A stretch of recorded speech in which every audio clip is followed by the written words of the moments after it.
चलिए अब चलते हैं अपन।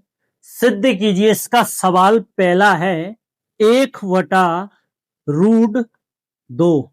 ये इसका पहला सवाल है 1/√2। ये प्रश्न क्रमांक 3 है एनसीईआरटी 1.2 का। ठीक है, चलिए अपन चलते हैं। अब मैं आपको समझाता हूं। सबसे पहले क्या करना है आपको, सिद्ध कीजिए कि निम्नलिखित संख्या अपरिमेय है। मतलब वो ये कह रहा है कि 1/√2 सिद्ध कीजिए कि अपरिमेय संख्या है कि नहीं है। तो इसके विपरीत जाना है अपन को। क्या करना है, इसके विपरीत जाना है, यानी अपरिमेय को क्या कर देना है, परिमेय कर देना है। तो आप लिखोगे हल। ठीक है, क्या लिखोगे आप, हल।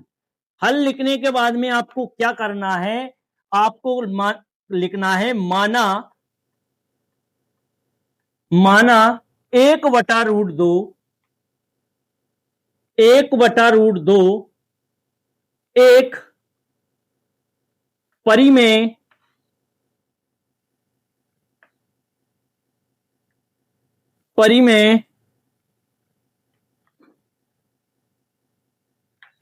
संख्या है। परिमेय संख्या है। क्या करना है, सबसे पहले लिखना है माना 1/√2 एक परिमेय संख्या है। अब मैंने आपको बताया है कि परिमेय संख्या किस रूप में लिखी जाती है, P/Q के रूप में लिखी जाती है। तो आप लिखोगे कि 1/2 किस रूप में लिखी जाएगी, P/Q के रूप में, यानी P/Q। तो आप लिखोगे यहां कि यहां P और Q सह अभाज्य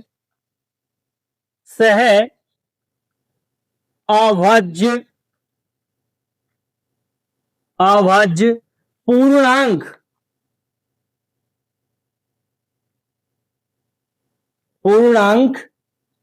हैं, सह अभाज्य पूर्णांक हैं। ठीक है, इसके बाद लिखोगे आप Q बराबर नहीं है 0 के। ठीक, इसे अंडरलाइन कर दोगे। अब क्या करना है आपको, माना 1/√2 एक अपरिमेय संख्या है और अपरिमेय संख्या हमेशा P/Q के रूप में लिखी जाएगी। यहां P और Q सह अभाज्य पूर्णांक है और Q बराबर नहीं है 0 के। अब आप यहां कौन सा गुणा करोगे, त्रियक गुणा करोगे। ठीक है, कौन सा गुणा करोगे आप, त्रियक गुणा करोगे, त्रियक गुणा। तो आप 1/√2 ऐसा ही लिख लोगे, बराबर लगा के आप लिखोगे P/Q और यहां आप लिखोगे त्रियक गुणा, त्रियक गुणा,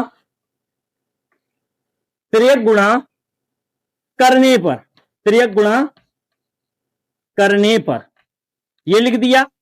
अब त्रियक गुणा कैसे होता है, इस टाइप से होता है, इस टाइप से। ये यानी कि इसका गुणा यहां होगा और इसका गुणा यहां होगा। तो Q का गुणा आप 1 से करोगे तो Q अकेला ही आएगा, और √2 का गुणा P से करोगे तो यह आएगा √2 और P। ये दोनों काय में है, याद रखना, गुणा में है। किसमें है, गुणा में। ये दोनों काय में है, गुणा में। अब क्या करोगे, अब आप लिखोगे कि दोनों पक्षों का वर्ग करने पर। क्या लिखोगे, दोनों पक्षों का वर्ग करने पर। तो यहां लिखोगे आप दोनों पक्षों का वर्ग करने पर, वर्ग करने पर, दोनों पक्षों का वर्ग करने पर। तो Q का क्या कर दोगे, वर्ग कर दोगे, बराबर √2 P, इसका भी क्या कर दोगे आप, वर्ग कर दोगे। ठीक है, इन दोनों का क्या कर दोगे आप, वर्ग कर दोगे। अब आप जानते हो कि Q की पावर मतलब इसकी घात कितनी है, 1। तो Q की घात 1 में 2 का गुणा हुआ तो क्या आ गया, Q की घात 2, बराबर। ये मतलब इन दोनों की घात कितनी है, 2। तो आप इस टाइप से लिख लेना, जैसे करणी 2P गुणा करणी 2P, यानी इस करणी से ये करणी कट जाएगी, है 2 बार लेकिन लिख दिया 1 बार जाएगा। अब गुणा में घातें जुड़ती है, इस p की घात 1 और इस p की घात 1 बराबर p की घात कितनी आ गई, 2 आ गई। इस टाइप से ये हल किया है मैंने, ठीक है, ये आपको समझाने के लिए था।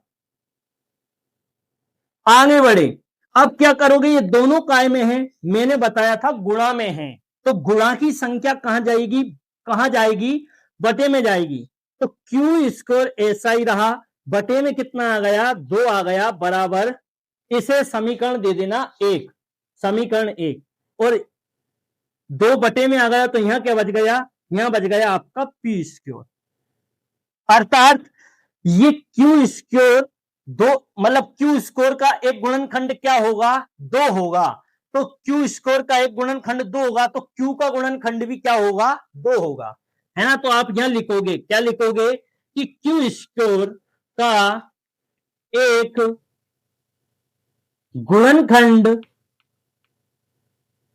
गुणनखंड 2 है, 2 है, तो क्यू स्क्वायर का एक गुणनखंड 2 है, तो क्यू का क्यू का क्यू का भी क्यू का भी एक गुणनखंड गुणनखंड 2 होगा, 2 होगा। अब याद रखना क्यू का एक गुणनखंड तो फिक्स है, लेकिन गुणनखंड याद रखना जोड़े में चलते हैं, किस में चलते हैं, जोड़े में, है ना। तो क्यू अपन जानते हैं कि क्यू का एक गुणनखंड हमने देख लिया कितना है, 2, लेकिन ये जोड़ा है नहीं है ना, जोड़ा इसका, तो इसका एक और कोई संख्या आती, हमेशा किस में चलता है, गुणनखंड जोड़े में। तो आप बोलोगे अब क्यू का एक गुणनखंड 2 है, ये फिक्स है, लेकिन दूसरा गुणनखंड इसका फिक्स नहीं है, दूसरा गुणनखंड फिक्स नहीं है, तो क्या करना है आपको, एबीसीडी के कोई से भी अक्षर में से एक मान लेना है, बस। क्या नहीं मानना, पी और क्यू नहीं मानना, क्योंकि पी और क्यू अपन ऊपर मान चुके हैं, तो आप क्या कर लेना, कुछ भी मान लेना, मैंने एम मान लिया, तो क्यू का अब एक गुणनखंड कितना है, 2, और एक कितना है, एम, यानी क्यू बराबर कितना आ गया, 2m आ गया। तो आप लिखोगे कि क्यू का मान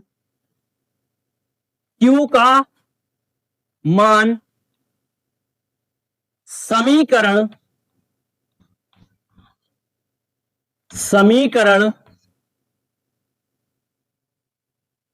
1 में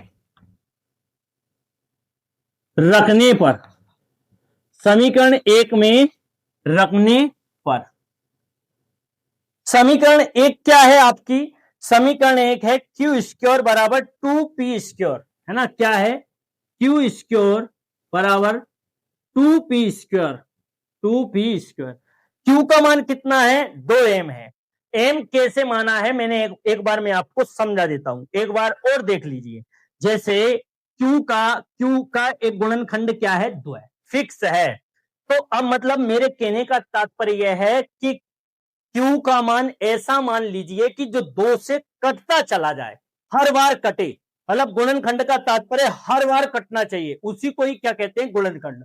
तो आप बोलोगे कि हमने 2 का गुणा अगर हम 1 में कर दें तो कितना आ गया, 2, अर्थात 2 से अगर क्यू का मान 2 होगा तो 2 से कट जाएगा, यानी एक गुणनखंड फिक्स है 2, और दूसरा अब गुणनखंड जोड़े में चलते हैं, तो ये जोड़ा है, इन दोनों का क्या बन चुका है, जोड़ा।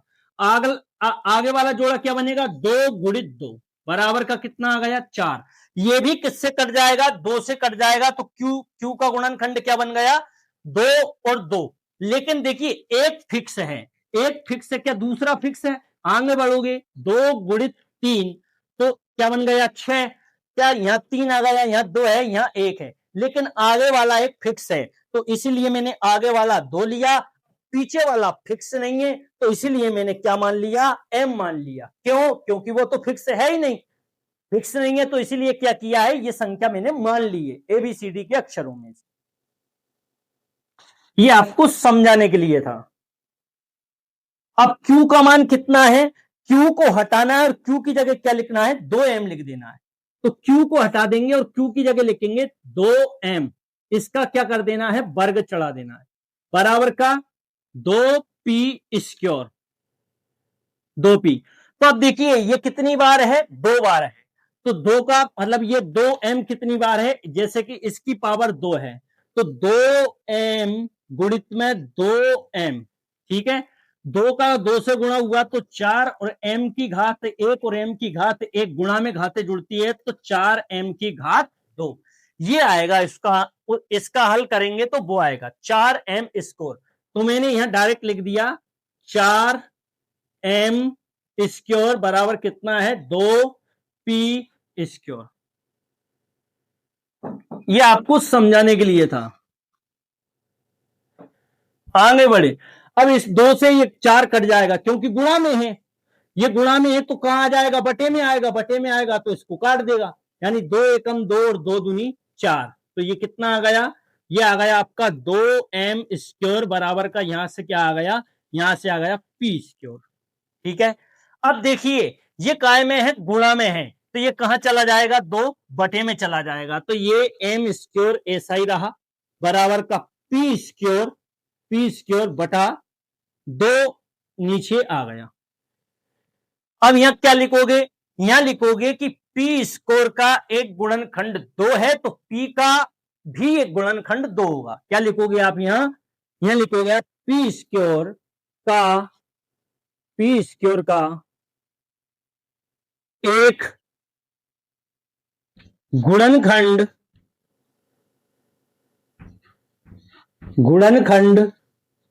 p² का एक गुणनखंड 2 है तो p का भी एक गुणनखंड 2 होगा। इस स्थिति से क्या समझो आप, यानी Q का गुणनखंड कितना आया, 2 और P का भी गुणनखंड कितना आया, 2।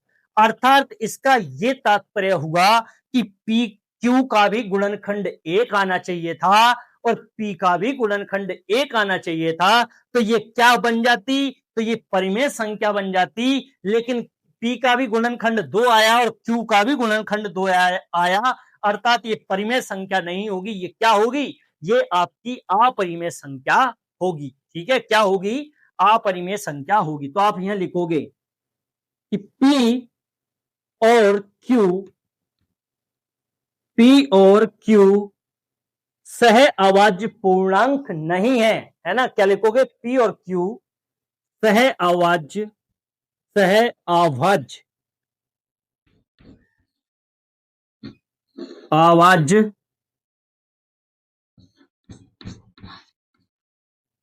पूर्णांक नहीं है, सह अभाज्य पूर्णांक नहीं है। अतः हमारी कल्पना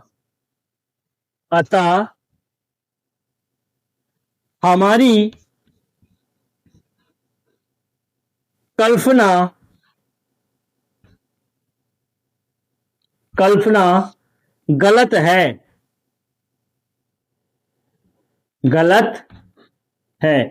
अतः हमारी कल्पना गलत है।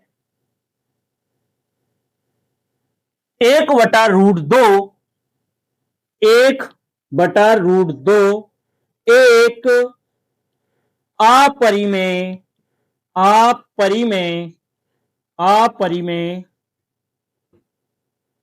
अपरिमेय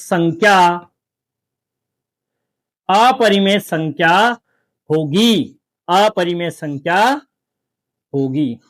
यही आपका क्या है, यही आपका उत्तर है। यही क्या है, आपका उत्तर है। इसे आप 1 से 2 बार देखना तो आपको और अच्छा क्लियर हो जाएगा।